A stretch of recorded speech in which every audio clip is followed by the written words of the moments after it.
एक गांव में प्रतीक अपनी पत्नी प्रीति के साथ रहता था।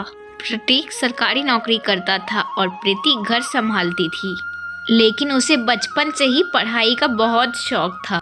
एक दिन प्रीति प्रतीक से कहती है, सुनिए ना, मुझे बचपन से ही पढ़ाई करने का बहुत शौक है, लेकिन शादी के बाद मैं पढ़ाई पूरी नहीं कर पाई। तो क्या अब मैं अपनी पढ़ाई पूरी कर सकती हूँ? अरे ये तो बहुत ही अच्छी बात है। तुम पढ़ना चाहती हो, बिल्कुल पढ़ो। सच कह रहे हैं आप? हाँ हाँ, बिल्कुल सच। अगर तुम अपना सपना सच करना चाहती हो तो इसमें भला मुझे क्या दिक्कत होगी? मैं तुम्हारे साथ हूँ। इसी सोच के साथ प्रतीक प्रीति का दाखिला यूपी के प्रयागराज के कॉलेज में दाखिला करवा देता है। प्रीति, मैंने पैसे तुम्हारे अकाउंट में डाल दिए हैं, कोई दिक्कत होगा तो मुझे बता देना। हाँ, मैंने मैसेज देख लिया था, मिल गए मुझे पैसे।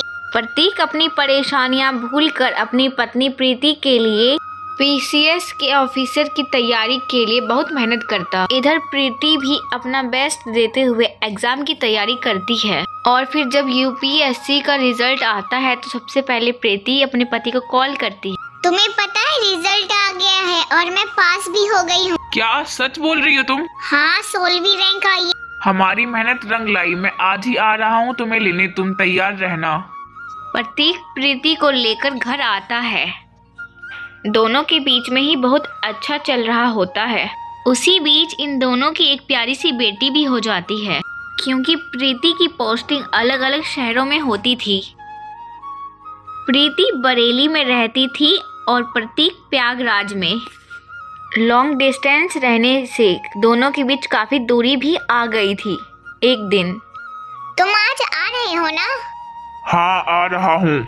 थोड़ी ही देर में प्रीति के सरकारी आवाज पर, आ गई तुम? बड़े ही देर नहीं लगा दी। मैडम भूल गई, आप ही ने तो कहा था अदरक लेते हुए आना। अब आपकी आज्ञा का पालन करना तो जरूरी है। थोड़ी देर में दरवाजा बंद हो जाता है और कुछ ही देर प्रीति के घर के बाहर एक आदमी खड़ा होता है। मैडम कहाँ है तुम्हारी? साहब अंदर ही है। अच्छा, घर पर ही है वो? चलो अच्छा है। बताना मत कि मैं आया हूँ, बहुत दिन बाद मिल रहा हूँ ना, तो सोचे सरप्राइज दे दूँ। इतना कहकर प्रतीक घर के अंदर चला जाता है। अंदर जाने के बाद प्रतीक की आंखें फटी की फटी रह जाती है। प्रीति किसी गैर मर्द के साथ एक कमरे में बंद थी। ये सब क्या चल रहा है यहाँ? प्रतीक, तुम यहाँ? हाँ मैं। मेरे पीछे से यह गुल खिलाती हो तुम? तुम गलत समझ रहे हो प्रतीक। सच अभी भी कुछ समझने को रह गया है क्या? और ये तो वही अधिकारी साहब है ना, जिसकी चैट मैंने देख ली थी। क्या कहा था तुमने? तुम्हें काम के सिलसिले में बात करनी होती है, तो यही सब काम का सिलसिला होता था। 3 साल से लगातार तुम मुझे बेवकूफ बना रही हो और मैं बेवकूफ की तरह तुम पे भरोसा किए बैठा हूँ। ठीक है, अब तुम्हें जब सब पता चल ही गया है तो सुनो। अब मैं तुम्हारे साथ बिल्कुल भी नहीं रह सकती। तुम्हारी औकात ही क्या है? एक मामूली सी सफाई कर्मचारी। मैं आकाश से प्यार करती हूँ और उसी के साथ रहूँ। तुम भूल रही हो शायद, इस सफाई कर्मचारी के दम पे ही आज तुम यहाँ हो। जितना तुमने मेरे लिए किया था उससे ज्यादा मैं तुम्हें लौटा चुकी हूँ। अब मुझे तुम्हारे साथ कोई संबंध नहीं रखना, इसलिए बेहतर होगा कि तुम मुझे तलाक दे दो ताकि मैं आकाश से शादी कर सकूं। इतना सुनने के बाद प्रतीक समझ ही नहीं पाता कि वो क्या करे। वह बहुत परेशान हो जाता है और वहां से चला जाता। समझ नहीं आ रहा कि क्या करूं। प्रीति की गलती माफ करने लायक तो है नहीं, लेकिन मेरी बेटी, अगर हम लोग अलग हो गए तो उसका क्या होगा? हो सकता है प्रीति मुझसे दूर रहती है तो उससे यह गलती हो गई हो। मुझे शायद एक और मौका देना चाहिए उसे। उसके पास रहूंगा तो शायद सब ठीक हो जाए। यह सोचकर प्रतीक प्रीति को माफ कर देता है और उसके साथ रहने लग जाता है। और फिर एक दिन प्रीति नहा रही थी और उसके फोन पे लगातार नोटिफिकेशन आए जा रहे थे, जिसे देखकर उसकी आंखें फटी की फटी रह जाती है। प्रीति के व्हाट्सएप और फेसबुक पे बहुत सारे चैट्स होती है। प्रीति एक नहीं न जाने कई सारे मर्दों के साथ शारीरिक संबंध बना चुकी थी।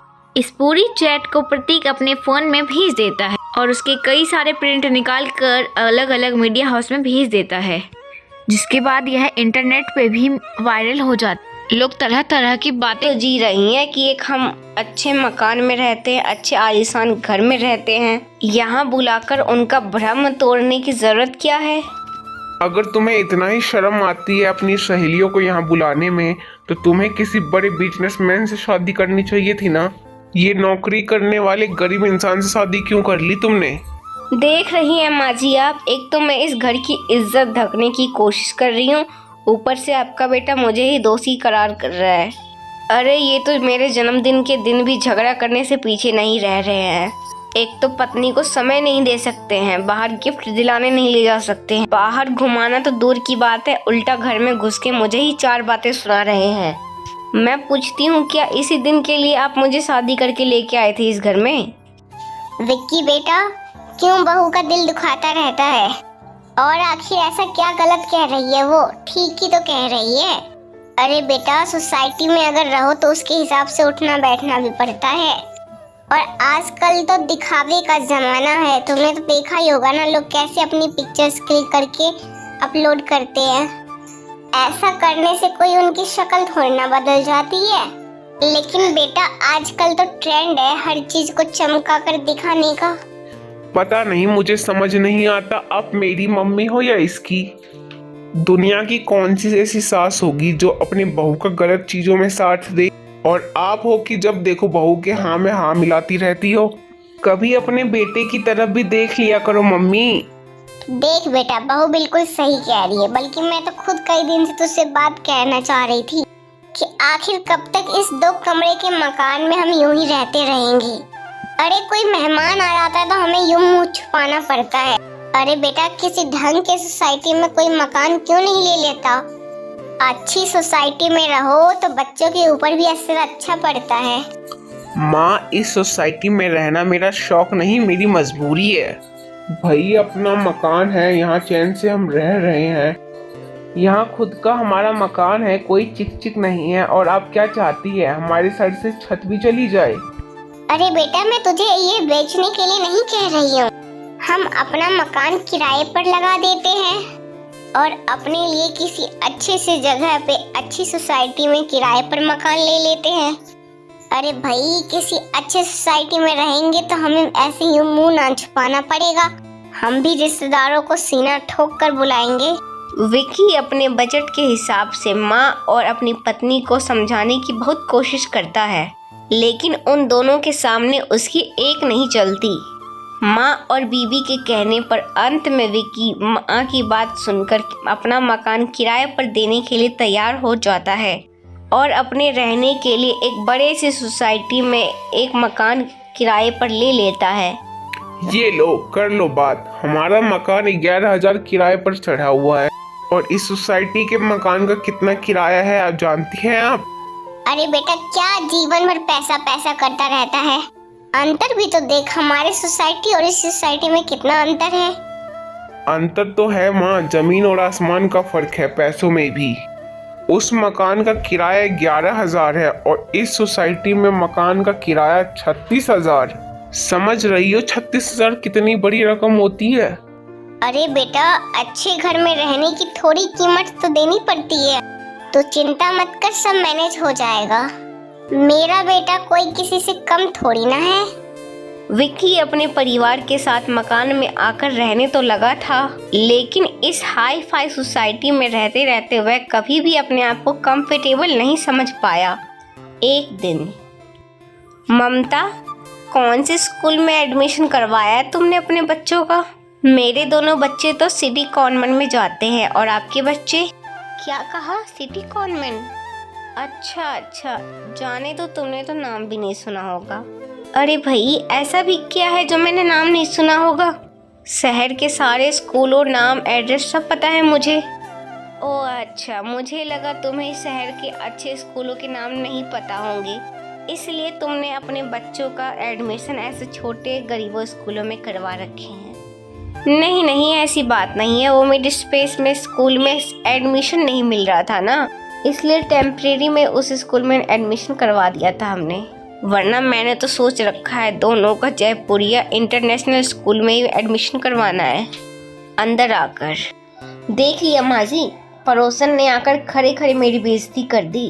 कह रही थी इतनी घटिया और सस्ती स्कूल में अपने बच्चे को क्यों पढ़ा रही हो। अरे क्या जवाब दे उन्हें कि हमारा पति तो इस घटिया स्कूल के फीस देने में भी नाकामयाब है। अरे भाई, बच्चों का भविष्य ही नहीं बना सकते हैं तो क्या फ़ायदा है ऐसी कमाई का। मैं बता रही हूँ माजी, दोनों बच्चों का किसी ढंग से स्कूल में एडमिशन करवा दीजिए, वरना कल से मैं तो बच्चों को ले आने और छोड़ने नहीं जाऊँगी स्कूल। कॉलोनी में मेरी भी कुछ इज्जत है, 4 लोग देखते हैं तो मेरे बेइज्जती करते हैं कि हम अपने बच्चों को ऐसे स्कूल में पढ़ा रहे हैं। अरे चिंता मत कर, शाम को विकी आएगा ना तो मैं उससे बात करूंगी। देख लेना, बच्चों की बात आएगी तो तुरंत हाँ कर देगा। शाम के टाइम विक्की की माँ विक्की से बच्चों का एडमिशन की बात करती है।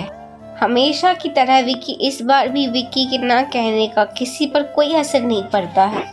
इसीलिए पिछले 4 सालों से उनके बच्चे जिस स्कूल में पढ़ रहे थे उसमें नाम कटवाने के बाद इसलिए शहर के सबसे बड़े जाने माने स्कूल में उनका एडमिशन करवा ही दिया गया। मम्मी पापा, आपको क्या जरूरत थी मेरा स्कूल बदलवाने की? अरे मुझे नहीं पसंद ये नया स्कूल, सब बच्चे सब के सब अकड़ ही दिखाते रहते हैं यहाँ तो। कोई मेरी मदद नहीं करना चाहता, कोई मेरा दोस्त भी नहीं बनना चाहता। अरे बेटा, अभी तेरा नया एडमिशन हुआ है ना, इसलिए तुझे ऐसा लग रहा है। कुछ दिन में तो बिल्कुल अच्छे से इस स्कूल में एडजस्ट हो जाएगा, फिर तुझे पता भी नहीं लगेगा कि तूने स्कूल चेंज किया है। बड़ा बेटा रोज स्कूल से आकर माँ और अपनी दादी को कुछ न कुछ बोलता रहता, लेकिन माँ और दादी को कोई फर्क नहीं पड़ता। देखिए, आज से ना आप गाड़ी से जाना शुरू कर दीजिए। मुझे ना ये रोज का जो गाड़ी में धक्का मार मार के जो ले जाते हो ना, मुझे ये बिल्कुल पसंद नहीं। अरे कॉलोनी में हमारी कोई इज्जत है कि नहीं? देख रहे हो सामने गुप्ता जी को, उनके पास 20 लाख की गाड़ी है और कहाँ आपके पास 5 लाख की गाड़ी है, वो भी ढंग से समय पर स्टार्ट नहीं होती है। ऐसी गाड़ी होने से अच्छा है कि ना हो।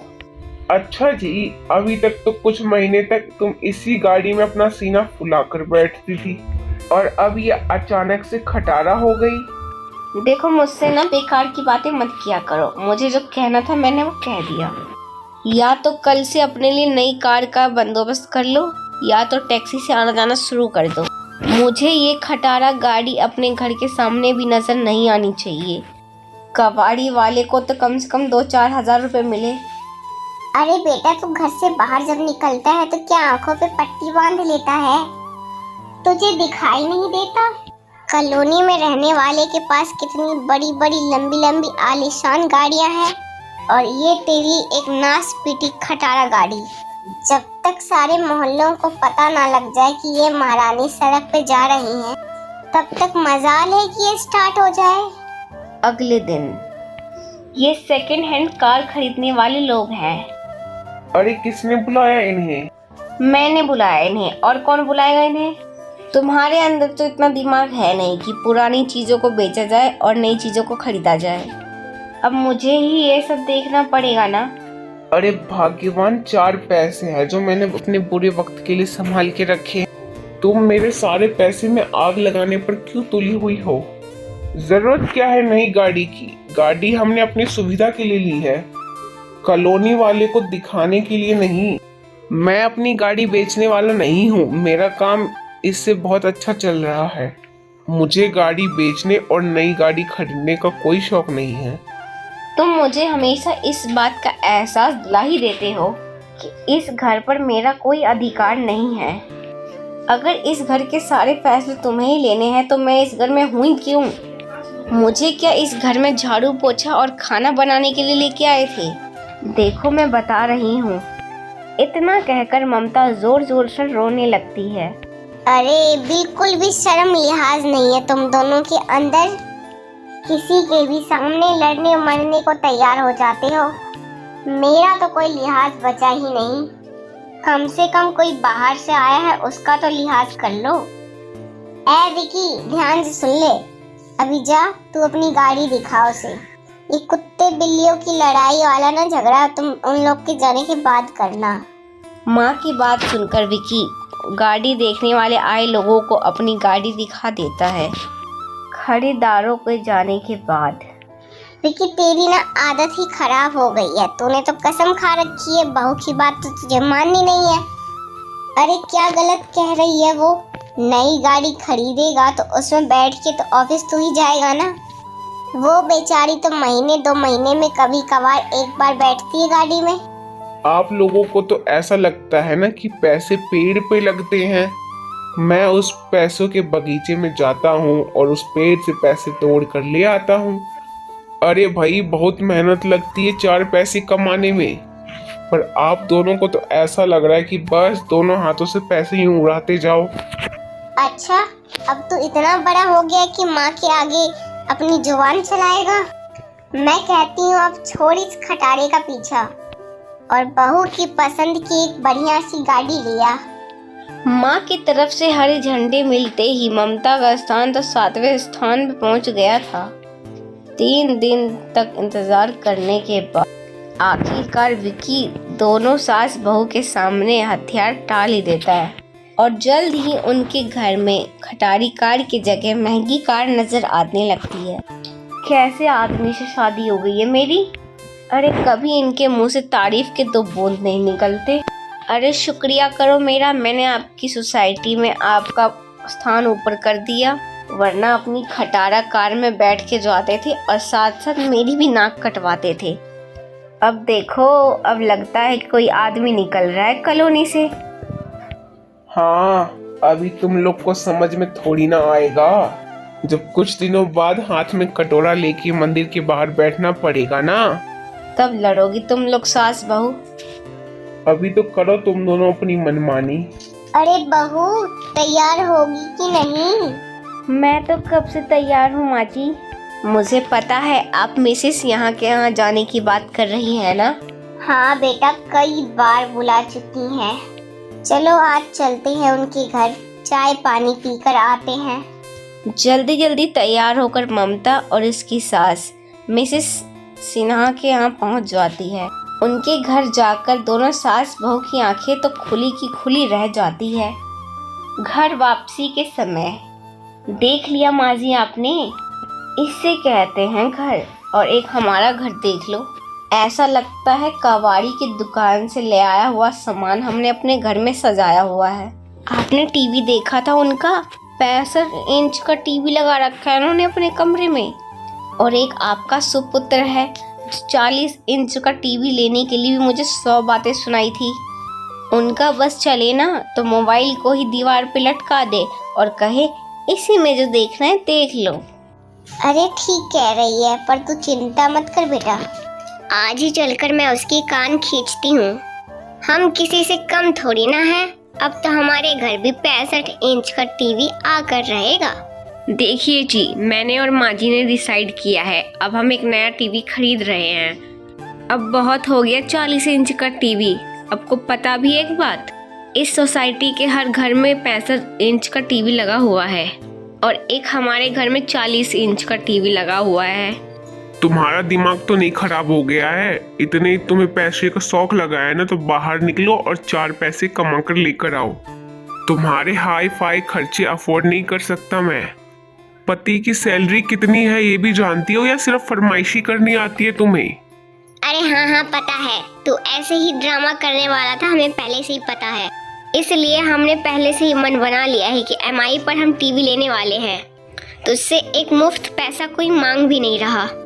बस हर महीने 4000 की किस्त बनेगी, उसे भरते रहना। जब से इस नई सोसाइटी में आए थे, दोनों सास बहू ने विकी का जीना मुश्किल कर रखा था।